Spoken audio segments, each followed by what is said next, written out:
Bonjour à tous, j'espère que vous allez bien, moi ça va très très bien. Alors aujourd'hui nous allons nous retrouver donc sur une vidéo où nous allons tout simplement analyser, je vais vous montrer des lettres et des récits romains qui sont vraiment spectaculaires et incroyables. Nous allons regarder des récits romains notamment de Ponce Pilate, Lucien de Samosate, Flavius Joseph, Suétone, Tacite, et vous allez voir que ces personnes ont existé pendant le temps où Jésus était sur terre. Donc ce qui est incroyable, c'est qu'ils vont témoigner dans des récits qui sont en dehors de la religion et de la foi chrétienne. Et ces personnes vont expliquer à travers ces récits ce qu'ils ont vu de leurs yeux et vont en témoigner dans des lettres qui vont être retranscrites pour certains dans des petits livres que vous allez pouvoir retrouver notamment dans les commerces mais également sur internet. Aujourd'hui je vais vous montrer donc les plus spectaculaires, les plus importants qui pourront prouver premièrement la véracité et de la parole de Dieu, c'est-à-dire la Bible, qui pourront prouver que Jésus n'est pas comme les musulmans l'affirment, un simple prophète mais est tout simplement Dieu qui est venu sur terre dans le corps d'un homme, et qui vont également montrer que pour les athées, qui ne croient pas bien sûr en la Bible, que des personnes qui n'étaient absolument pas croyantes, qui croyaient en des divinités astrales, notamment le dieu soleil, les dieux de la lune, le dieu Vénus, comme l'étaient les Romains, attestent avoir vu ces choses de leurs yeux et appellent Jésus non pas un homme, mais quelqu'un de vraiment spécial. Vous allez le voir, ces lettres sont vraiment sidérante. En tout cas, je vous invite à prendre cette vidéo avec beaucoup de calme, tout analyser, à la méditer. Également, n'hésitez pas à la partager. C'est une vidéo qui m'aura pris vraiment plusieurs heures de recherche, de travail.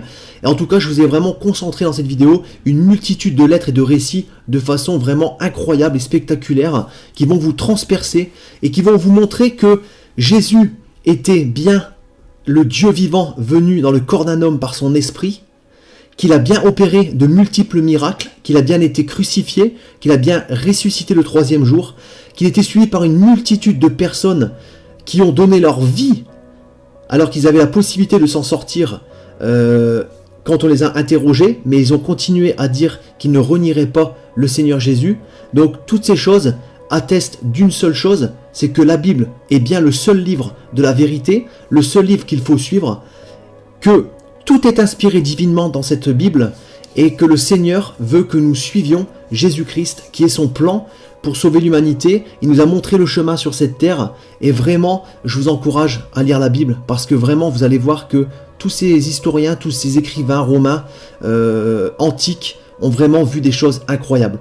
On va commencer tout de suite donc par Flavius Joseph qui était donc un grand écrivain romain qui a vécu donc du temps de Jésus, et qui nous explique donc dans ce premier article donc un résumé vraiment incroyable et il vient complètement confirmer une multitude de points que nous voyons dans la Bible.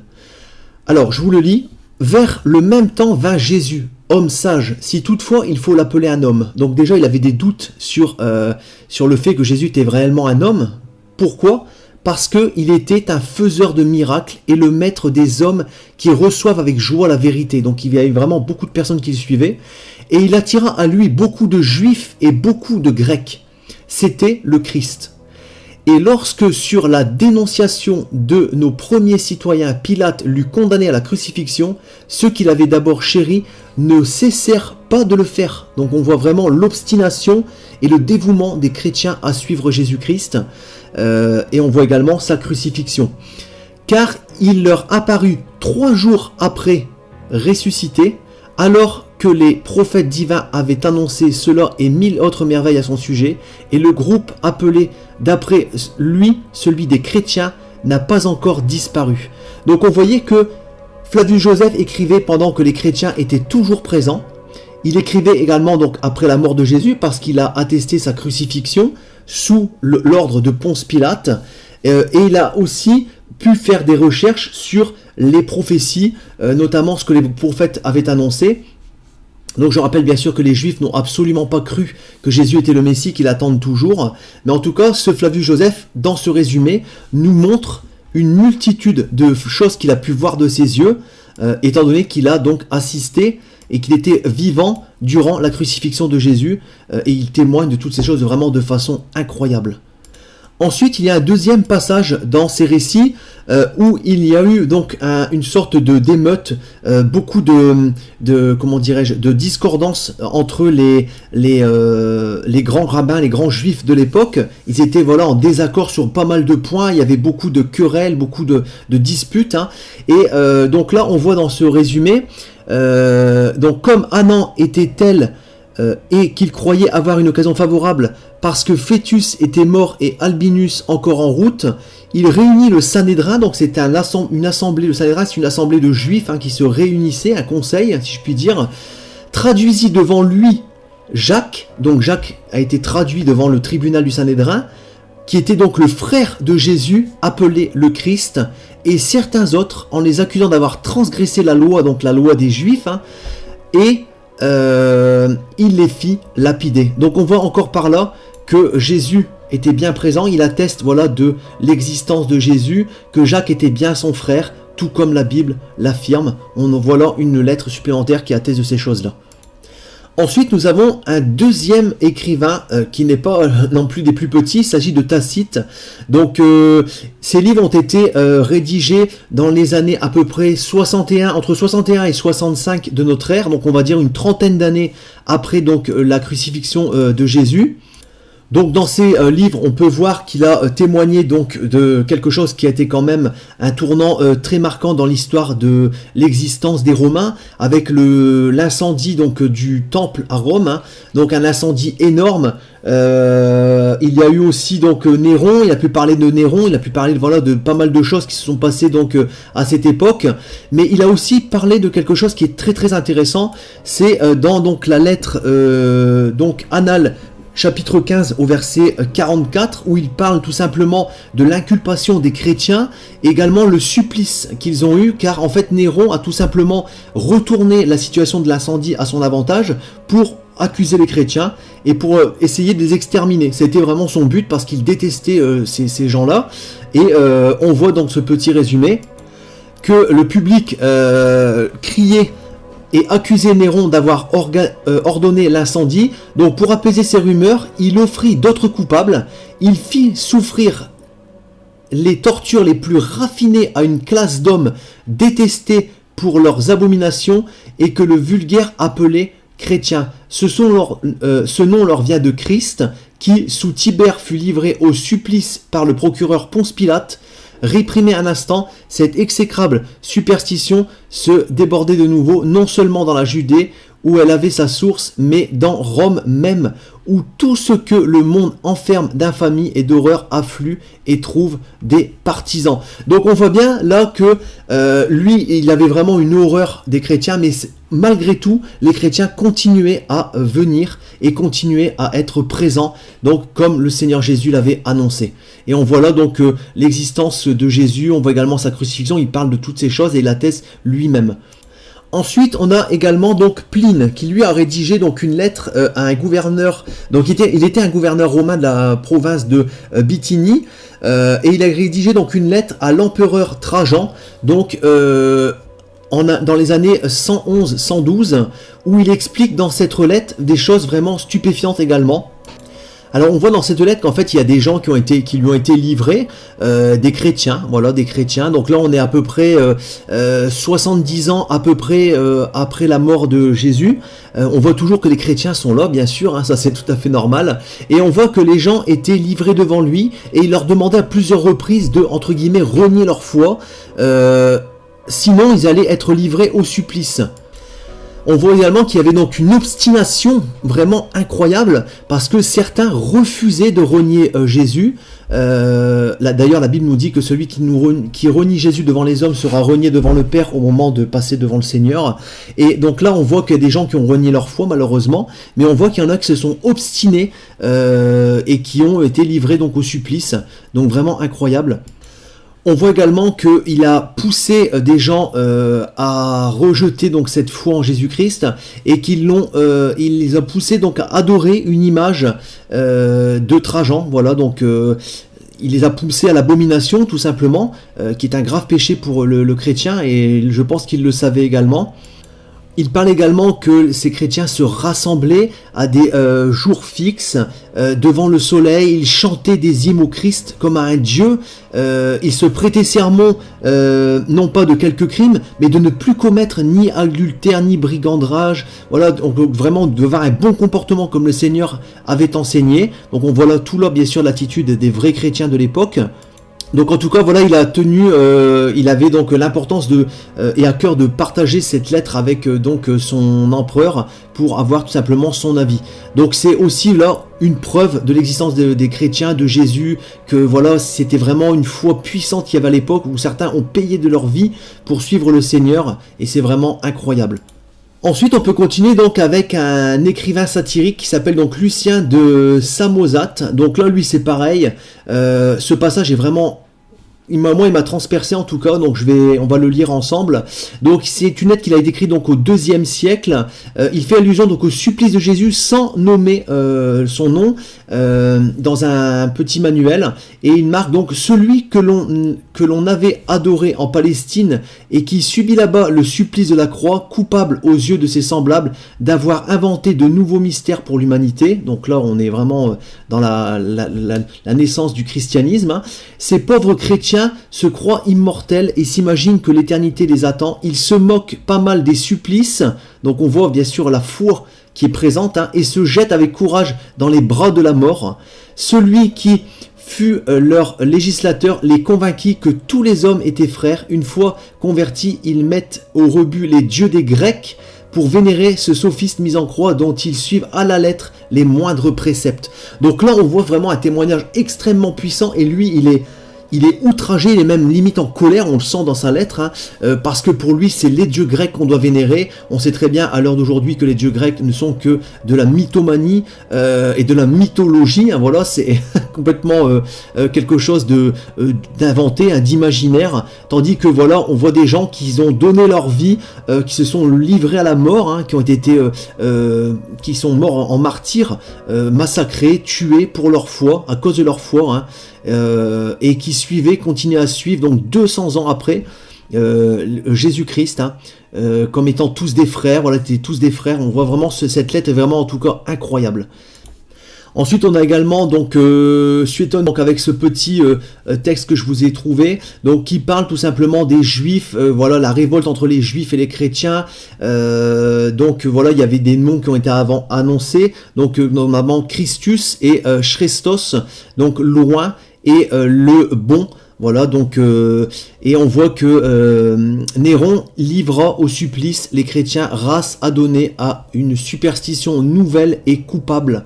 Pour lui, c'était normal, et on voit dans ce témoignage que voilà, il y a bien eu Néron qui a massacré donc tous ces chrétiens, comme l'histoire le dit et comme bien sûr la Bible, la parole de Dieu, nous l'enseigne. Ensuite, on a donc les lettres de Ponce Pilate. Alors là, ces lettres-là sont vraiment stupéfiantes. Je vais pas toutes les lire, je vais vous laisser voilà les lire par vous-même. Donc c'est des lettres vraiment incroyables où Ponce Pilate explique clairement, parce que imaginez bien que quelqu'un qui marche sur l'eau, quelqu'un qui fait des miracles, qui commande aux ouragans, aux tempêtes de s'arrêter, qui ressuscite des morts, qui donne la vue aux aveugles et qui guérit des lépreux, ça fait un bruit énorme. Et c'est venu aux oreilles de Ponce Pilate, qui était stupéfait, hein. D'ailleurs il était vraiment embarrassé de devoir crucifier un tel homme parce qu'il ne savait pas, et les Juifs lui mettaient tellement une pression que c'était vraiment incroyable. Donc il atteste dans ces lettres-là des choses vraiment stupéfiantes. Regardez, il arriva dernièrement, et je l'ai moi-même prouvé que les Juifs par envie se punirent, ainsi que leurs descendants par une cruelle condamnation, comme ils avaient été promis à leur père que Dieu leur enverrait du ciel son saint, qui serait à juste titre appelé leur roi, et qu'il leur avait promis de l'envoyer sur terre par une vierge, et comme le Dieu des Hébreux l'avait envoyé en Judée lorsque j'en étais gouverneur, voyant qu'il avait rendu la vue aux aveugles, purifié les lépreux, guéri les paralytiques, chassé les démons des possédés, même ressuscité des morts, commandé au vent, marché à pied sec sur les eaux de la mer, et fait plusieurs autres miracles. Tout le peuple des Juifs disait qu'il était le fils de Dieu, mais les princes des Juifs, donc les grands rabbins, prirent envie contre lui. Donc on voit cette jalousie, cet orgueil, s'en saisir, me le livrèrent, et le chargèrent de fausses accusations, m'assurant qu'il était magicien, qu'il agissait contre la loi. Donc voilà, on voit vraiment le déroulement de l'histoire dans la lettre de Ponce Pilate qu'il écrit donc cette lettre à Claude. Ils écrivaient pas mal entre eux à l'époque, et en tout cas Ponce Pilate était très embarrassé de ce qu'il a dû faire. Donc là c'est une lettre qui bien sûr je pense postérieure à la crucifixion de Jésus. Je pense que c'est une lettre aussi de regret. Il a également donc écrit donc une lettre numéro 2, cette fois-ci donc à Tibère César, où il explique que malgré lui, il a dû crucifier Jésus-Christ. Il n'a pas osé s'y opposer parce qu'en fait il avait peur qu'il y ait un soulèvement, et je pense qu'il avait quand même reçu pas mal de remords par rapport à tout ça. En tout cas, il faut vraiment lire ces lettres avec beaucoup d'attention. Ça vient confirmer, ça vient attester la véracité de la parole de Dieu. Ça vient montrer aussi une autre facette de Ponce Pilate. Souvent on pense que c'était un homme très cruel, qui n'avait pas de remords, mais là en tout cas on voit que il regrettait un petit peu ce qu'il avait fait, et il se posait beaucoup de questions, hein. Il faut savoir que dans sa 3e lettre qu'il écrit donc notamment à l'empereur Tibère, Pilate explique que après la crucifixion, il a été pris vraiment d'une grande terreur parce qu'il a vu des choses vraiment spectaculaire. Il a vu des centaines de morts ressuscités, comme la Bible atteste. Il a vu également les grands prophètes qui sont venus du séjour des morts. Enfin, en tout cas, c'était des choses vraiment qui sont apparues devant ses yeux et qui l'ont vraiment sidéré. Il ne faut pas oublier aussi que lorsque Jésus est mort, au moment de sa mort, pendant 3 heures, il y a eu un énorme tremblement de terre qui a fait trembler tous les fondations sur des kilomètres à la ronde. Le ciel s'est complètement obscurci, le soleil était devenu complètement noir, comme une éclipse en pleine journée pendant 3 heures. Vous imaginez la stupeur. Il faut savoir aussi que pendant cette période, il y a beaucoup de Romains qui ont annoncé que on a réellement tué l'envoyé de Dieu. Ils ont eu beaucoup de regrets, il y en a qui se sont convertis tout de suite, et notamment il y a eu aussi par la suite, rappelez-vous bien Corneille, hein, le centurion qui s'est converti au Seigneur, et bien sûr une multitude d'autres Romains. Il faut savoir que toutes ces choses ne sont plus des spéculations ou des choses inventées, ou bien des choses qu'on pourrait dire fausses pour les athées qui ne croient pas par exemple en la Bible. Là, ce sont des récits romains, ce sont des lettres d'écrivains antiques qui attestent avoir vu ces choses. Et ces récits ont été copiés, justement, ces lettres ont été envoyées à des empereurs, envoyées donc notamment à César, à des grands gouverneurs, justement pour attester, parce qu'il y avait de l'inquiétude, c'était quand même une période très mouvementée, très tumultueuse de notre histoire, et automatiquement il devait y avoir des traces pour justement attester de toutes ces choses. Et en tout cas, ce que je voulais vous dire aussi, c'est que il y a aussi un livre qui s'appelle le Talmud. Donc c'est en fait un livre qui a été écrit entre le 1er et le 5e siècle de notre ère, qui est tout simplement, on va dire, un comportement que les Juifs doivent adopter et qui vient complémenter la Torah. Le Talmud juif, c'est, on va dire, le livre où il y a dedans donc toutes sortes de commandements, de lois que les Juifs doivent suivre. Et il y a aussi dans ce passage du Talmud des références à Jésus concernant son existence, où on voit donc nos maîtres nous ont enseigné que toujours ta gauche repousse et ta main droite rapproche, pas comme Elisha qui a repoussé Géhazi des 2 mains, ni comme Josué ben Peraya qui repoussa Yeshu Asnori, Jésus le Nazaréen des 2 mains. Donc il y a même une référence à Jésus dans le Talmud que vous allez pouvoir retrouver donc dans le Sanhédrin 107b ou dans la Sota 47a. Donc on voit bien également que le Talmud fait référence à l'existence de Jésus. Il y a également un autre passage qui nous parle clairement qu'en fait les Juifs détestaient Jésus, et que ce qui lui est reproché, c'était tout simplement d'être une idole. En fait, les gens idolâtraient Jésus comme étant Dieu, et l'idolâtrie est le péché le plus grave aux yeux de Dieu. Donc ça, les Juifs le savaient très bien, et comme ils avaient rejeté Jésus, eh ben ils le considéraient comme un idolâtre, comme un magicien, comme un sorcier, un exorciste, un guérisseur, donc quelque chose qui est très mauvais et que Dieu ne tolère pas du tout. Donc en tout cas, ils ne reconnaissaient absolument pas Dieu dans la personne de Jésus-Christ, il y avait vraiment une forme de méchanceté vraiment profonde envers les Juifs. Voilà, je vous laisse lire ce passage que je vous mets à l'écran. Hein. Et en tout cas, il y a aussi un autre passage que je vous ai mis qui fait référence à Michée chapitre 1 verset 7, où il y a quelqu'un qui avait posé une question à Jésus et où Jésus avait tout simplement répondu. Donc même Jésus est cité dans le Talmud juif. Donc tout ça pour vous dire, pour vous faire un petit résumé rapide, que la Bible est vraiment la parole de Dieu qu'il faut suivre. Jésus l'a dit lui-même, il est venu sur cette terre pour nous montrer le chemin. Il a quitté son trône de gloire. Dieu Tout-Puissant, le Créateur de l'univers, a quitté son trône de gloire et par son esprit est venu dans le corps d'un homme pour nous donner l'assurance de la vie éternelle, pour nous montrer comment nous devons nous comporter sur terre.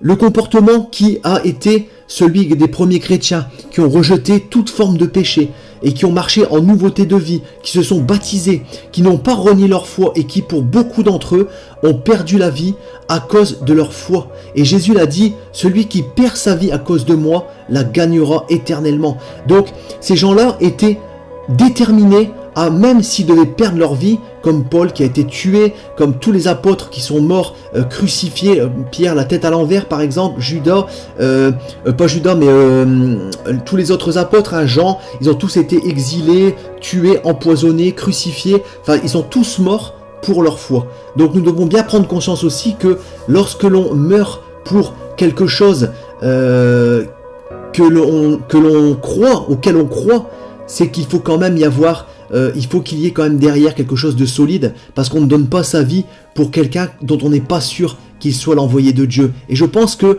la Bible, la parole de Dieu nous dit aussi clairement que Jésus a montré son pouvoir afin que nous croyions. C'est pour ça qu'il a montré ces choses, parce que s'il avait dit « Je suis Dieu, je viens sur terre pour vous », personne ne l'aurait cru. D'ailleurs aujourd'hui, si quelqu'un vous dit dans la rue « Je suis Dieu », allez-vous réellement le croire? Donc je pense que tous ces récits romains, tous ces historiens qui ont écrit ces lettres sont des preuves complémentaires de la véracité de la parole de Dieu, la Bible.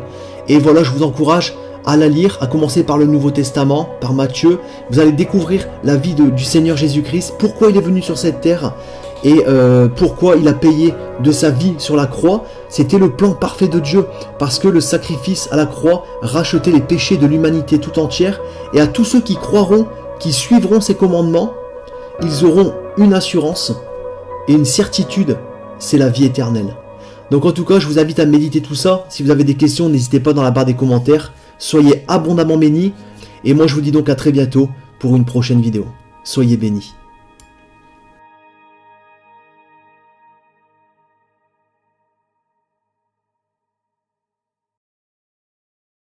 Tout pouvoir m'a été donné dans le ciel et sur la terre.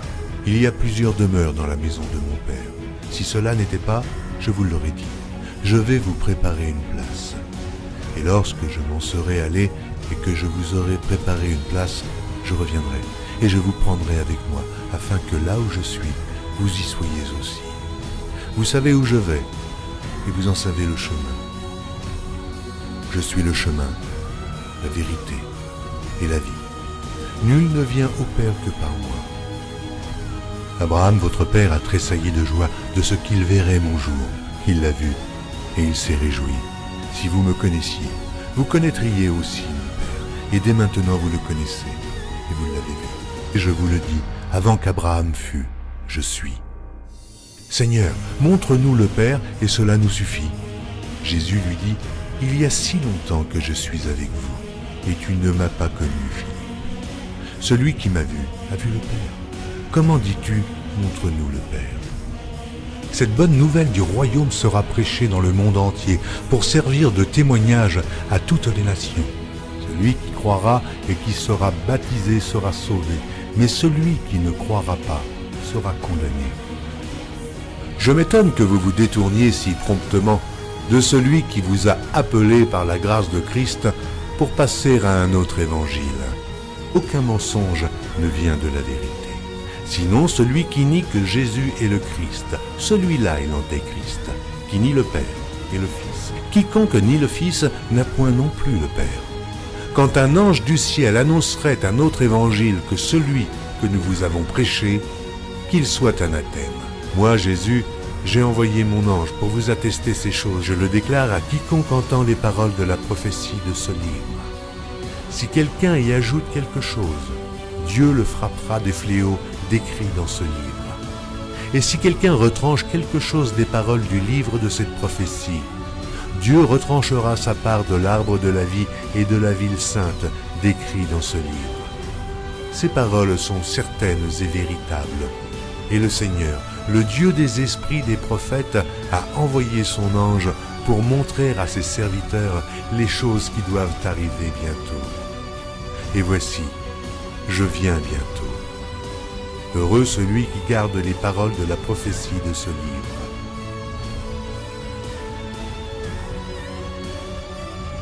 Voici, il vient avec les nuées, et tout œil le verra, même ceux qui l'ont percé. Et toutes les tribus de la terre se lamenteront à cause de lui. Oui. Amen. Je suis le rejeton et la postérité de David, l'étoile brillante du matin. Je suis l'alpha et l'oméga, dit le Seigneur Dieu, celui qui est, qui était et qui vient, le Tout-Puissant, le premier et le dernier, le commencement et la fin. Que la grâce du Seigneur Jésus soit avec tous. Moi, Jésus, je viens bientôt. Vous êtes d'en bas, moi je suis d'en haut. C'est pourquoi je vous ai dit que vous mourrez dans vos péchés. Car si vous ne croyez pas ce que je suis, vous mourrez dans vos péchés.